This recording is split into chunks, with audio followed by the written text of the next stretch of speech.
দিল্লিতে নারী শক্তির অনুষ্ঠান, আর সেই অনুষ্ঠানেই কেন্দ্রীয় মন্ত্রী মনসুখ মান্ডব্য মন্তব্য করেছেন একজন মহিলাকে দেখে, যিনি সম্বর্ধনা দিতে যাচ্ছিলেন এবং স্লিভলেস কুর্তি পরেছিলেন, তাকে থামিয়ে দেওয়া হয়েছে।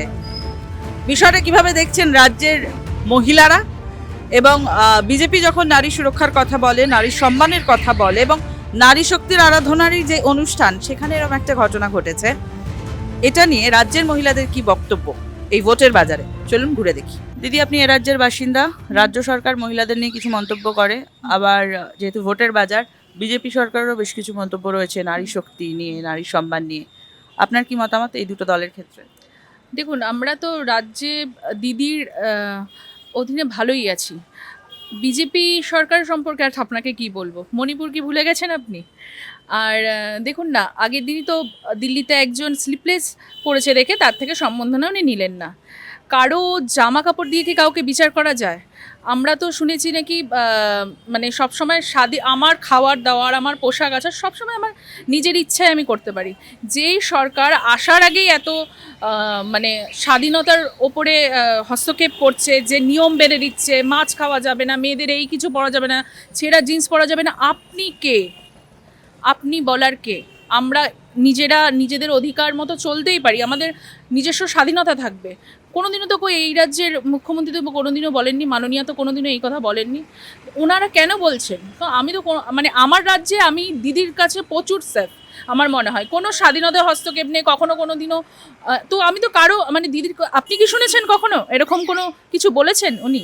তো যাদের মানে মানসিকতা এত ছোট, আমি তো তাদের পক্ষে কখনোই কিছু বলতে পারি না। কিন্তু হ্যাঁ, আমি দিদির পক্ষে বলতে পারি, দিদি মেয়েদের জন্য ভাবেন, করেন। আমরা রাজ্যে মহিলারা যথেষ্ট মানে সেফ আছি।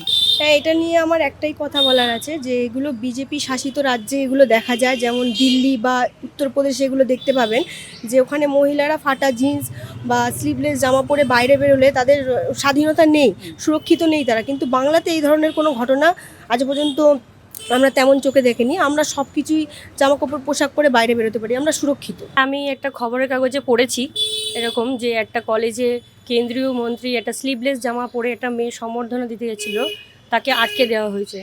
তা আমাকে স্লিভলেস জামা পরাতে তাকে যদি আটকে দেওয়া, সেই জায়গাটায় কুরুচিকর মন্তব্য একটা মেয়ের পক্ষে। তা সেই মানে যেখানে ওই বিজেপি শাসিত হয় সেখানে হয়তো এই জিনিসটা হয়, কিন্তু আমাদের বাংলায় এটা হয় না। আমাদের বাংলায় মেয়েরা স্বাবলম্বী, সে যার যার ব্যক্তিগত ব্যাপারে সে যে নিজস্ব মতন ড্রেস আপ করে। এটা আমরা আমাদের দিক থেকে আমরা স্বাধীনতা পাই।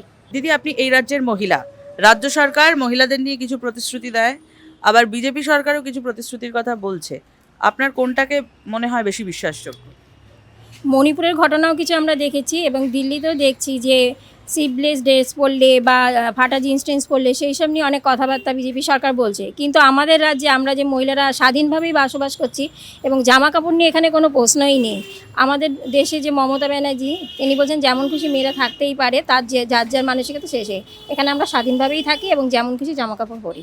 দেখুন, একটা মহিলা হিসাবে আমি এই জিনিসটা দেখছি যে যে কোনো পার্টির যে কোনো নেতাই হোক না কেন, কিন্তু একটা মহিলা মানে অ্যাজ আ উমেন সবাই ইন্ডিপেন্ডেন্ট অ্যাবাউট কী ও পড়বে কী খাবে, ওটা ওর ব্যক্তিগত ব্যাপার। এটা কাউকেই নিয়ে কিন্তু কেউ চার্জ করতে গিয়ে এটা উচিত নয় কারোরই। রাস্তাঘাটে ঘুরে দেখলাম, মহিলাদের সঙ্গে কথা বললাম। দিল্লিতে মনসুখ মান্ডব্য কেন্দ্রীয় মন্ত্রী, তার যে আচরণ, স্লিভলেস কুর্তি পরে থাকা একটি মেয়েকে সম্বর্ধনা দেওয়া থেকে বিরত রাখা, তাও সেটা শ্রীরাম কলেজের মতন একটি কলেজে, এবং মহিলাদের নিয়েই সেখানে এই অনুষ্ঠান হচ্ছিল, তা নিয়ে কথা বলতে নেমে দেখলাম মানুষজন আমাকে মণিপুরের কথাও মনে করিয়ে দিলেন। ভোটের ফলাফল 4 মে, ততদিন পর্যন্ত অপেক্ষায় থাকতেই হবে যে রাজ্যবাসী কি বেছে নিচ্ছে, কাকে বেছে নিচ্ছে এবং কেন বেছে নিচ্ছে।